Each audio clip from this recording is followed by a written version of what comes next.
JKC news update में आप सभी का स्वागत है। मैं हूं आपके साथ नीरू शर्मा। अपडेट में आगे बढ़ने से पहले आइए नजर डालते हैं इस वक्त की प्रमुख सुर्खियों पर। जीत के बाद आज नेशनल कॉन्फ्रेंस के उपाध्यक्ष उमर अब्दुल्ला का उनके गुपकार आवास में पार्टी कार्यकर्ताओं ने गर्मजोशी से किया स्वागत। जेकेपीसीसी अध्यक्ष तारिक अहमद कर्रा ने भारत सोलंकी के साथ डॉक्टर फारूक अब्दुल्ला और उमर अब्दुल्ला से उनके आवास पर मुलाकात की और उन्हें जीत की बधाई दी। अनंतनाग के जंगल से लापता टीए जवान हिलाल अहमद भट्ट का शव मिला, मौत की वजह साफ नहीं। और मां बावेवाली के दरबार में आज 7वें नवरात्र पर लगा भक्तों का तांता, उन्होंने सुख समृद्धि की कामना। क्या आप परेशान हैं? आज ही संपर्क करें। 100% गारंटी के साथ पाए हर परेशानी का समाधान। प्रेम विवाह के लिए माता पिता को मनाना, प्रेमी प्रेमिका में झगड़ा, सौतन दुश्मन से छुटकारा, तलाक केस, नौकरी कारोबार में रुकावट, विदेश यात्रा या कर्ज मुक्ति, लॉटरी नंबर पाओ 649 हो या लोटो मैक्स, प्यार में धोखा खा चुके प्रेमी प्रेमिका, एक बार जरूर संपर्क करें। मैं आपका प्यार टूटने नहीं दूंगा। 98 769 98 583। अब समाचार विस्तार से। नेशनल कॉन्फ्रेंस ने जम्मू कश्मीर विधानसभा चुनाव में एक मिसाल कायम कर जीत हासिल की और इसी उपलक्ष्य में आज उमर अब्दुल्ला का उनके आवास गुपकर में पार्टी कार्यकर्ताओं ने गर्मजोशी से स्वागत किया। इस मौके पर बड़ी संख्या में आम लोगों ने भी उनका हाथ पहनाकर उनका अभिनंदन किया।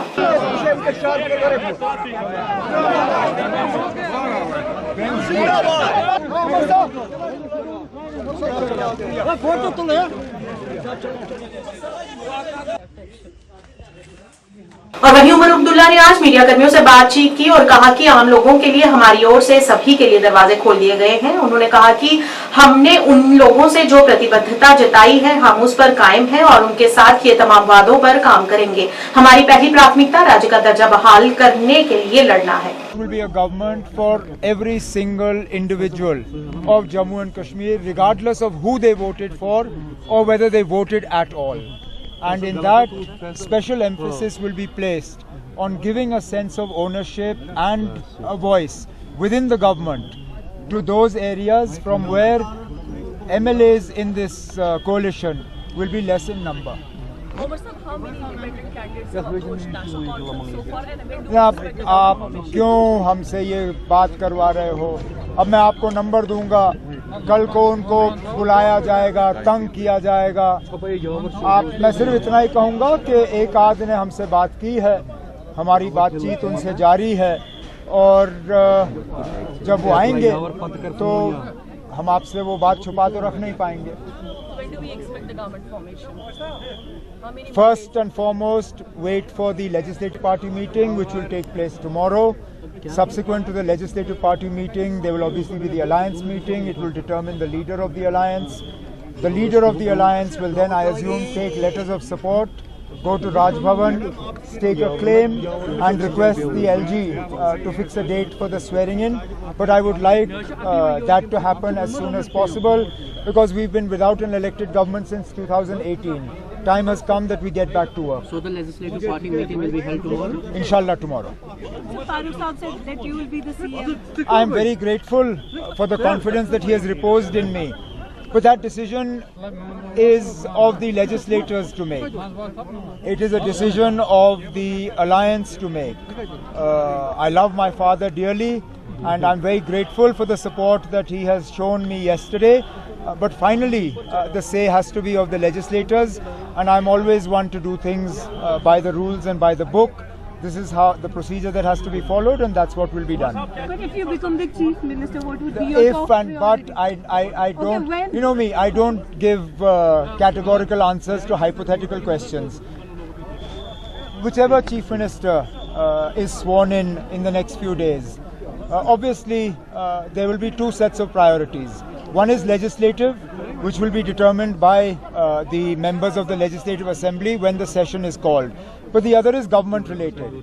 And my own suggestion or my own word of advice to the incoming government will be that the first business of the cabinet should be to pass a resolution asking for statehood to be restored to Jammu and Kashmir, and the Chief Minister should travel to Delhi with that resolution, call on the senior leadership of the country and ask them to fulfill their promise, because it is the Honourable Prime Minister, the Honourable Home Minister and others who have promised the people of Jammu and Kashmir statehood. Nowhere did they say that statehood will be restored only to a BJP government, or statehood will be restored only to a government that has BJP members. They said statehood will be restored to J&K, and that is what we hope will be done. So are there any plans of meeting LG in the coming Look, days? you can't form a government without meeting the LG. So when are you Whoever planning? has to stake claim will have to meet the LG. So when are you अगर बिना planning? LG से मुलाकात किए हुए यहाँ हुकूमत बना सकते थे तो हमने 6 साल पहले ही हुकूमत बना ली होती, लेकिन वो सूरत हाल बन नहीं सकती। तो पहले जैसे मैंने कहा लेजिस्लेटिव पार्टी की मीटिंग होने दीजिए, अलायंस की मीटिंग होने दीजिए, उसके बाद जो लीडर तय होता है वो एलजी साहब से वक्त लेके एलजी साहब से मुलाकात करेंगे।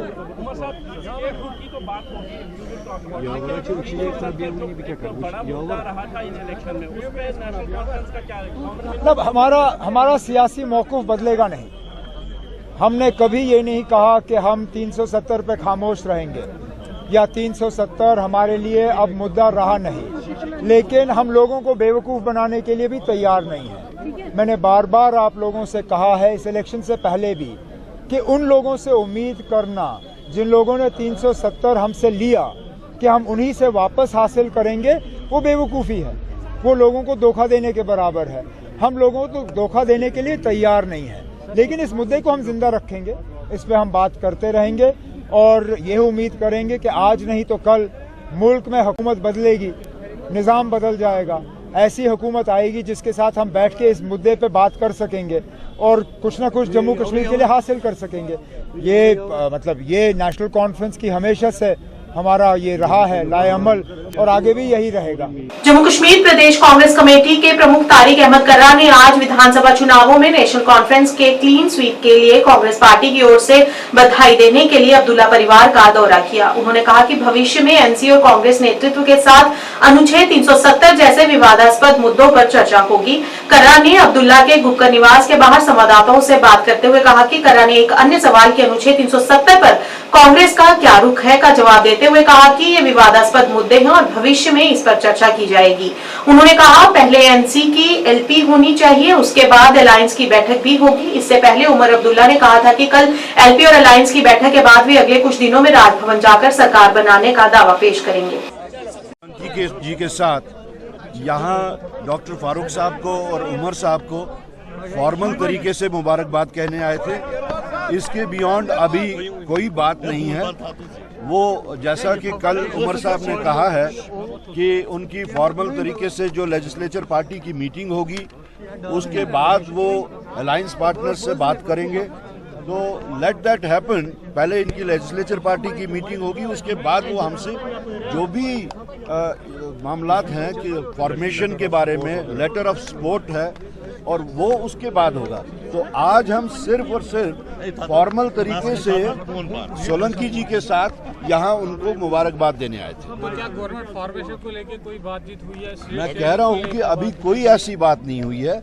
वो तब होगी जब अपना पहले ये लेजिस्लेचर पार्टी की मीटिंग करेंगे, फिर वो अलायंस पार्टनर से बात करेंगे जिसमें लेटर ऑफ सपोर्ट वगैरह का सारा मामला जो है वो हम डिस्कस करेंगे।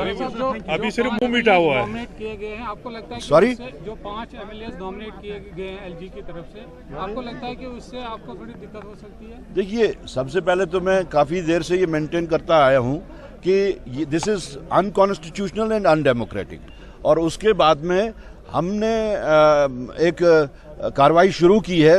लेट अस सी कि उसमें कहाँ तक हम कामयाब होते हैं, लेकिन जहाँ तक उनका इंडक्शन और उनका सपोर्ट टू बीजेपी होगा, that is very obvious. I don't find any सच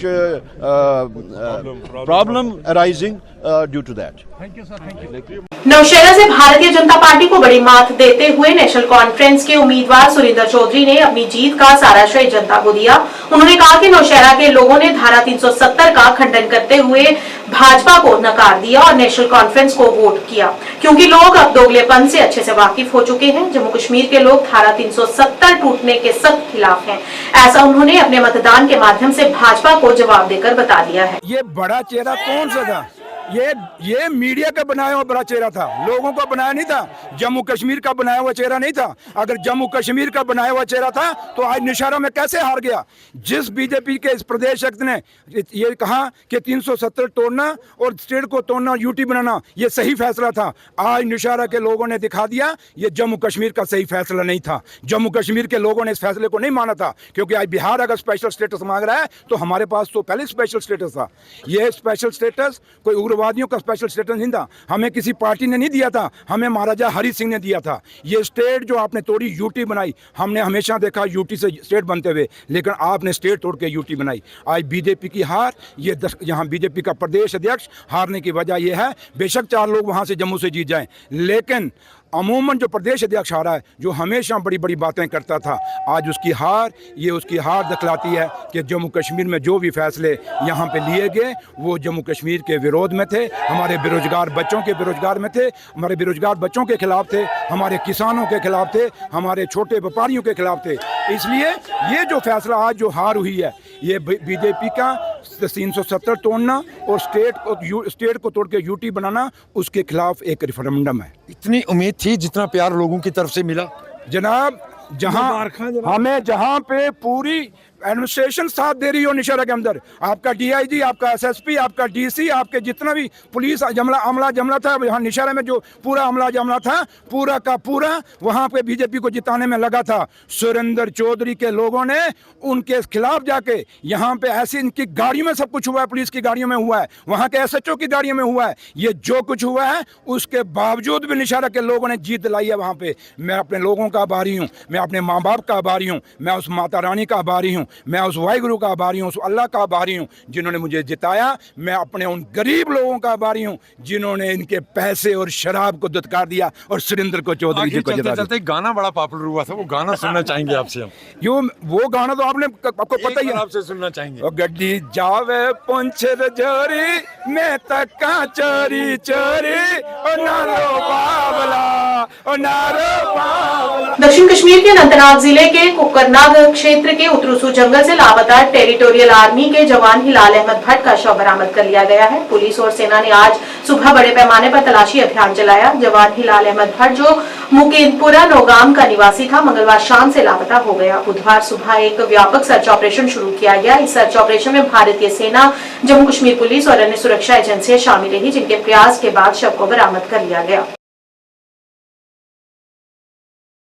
आज नवरात्रि के 7वें दिन भी मां बावेवाली के दरबार में भक्तों ने माता रानी के दर्शन किए। नवरात्रि के 7वें दिन को महासप्तमी भी कहा जाता है और आज के दिन मां कालरात्रि की पूजा की जाती है। देवी कालरात्रि को मां दुर्गा के 9 अवतारों में से बहुत ही क्रोधी देवी माना गया है, क्योंकि जब जब धरती पर पाप बढ़ जाता है तो देवी कालरात्रि का अवतार लेकर पापियों का संहार करने के लिए आती है। ये माता रानी क्रोधित होने के साथ साथ ममत्व से भी भरी हुई देवी है, जो अपने भक्तों की हमेशा रक्षा करती है।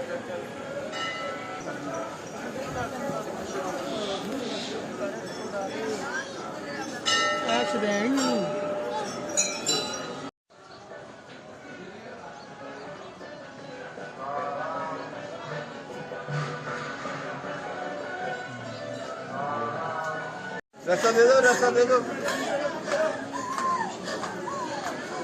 चलो चलो, पड़ चढ़ जाओ, आगे आ जाओ, वो पड़ी कर लो डबल।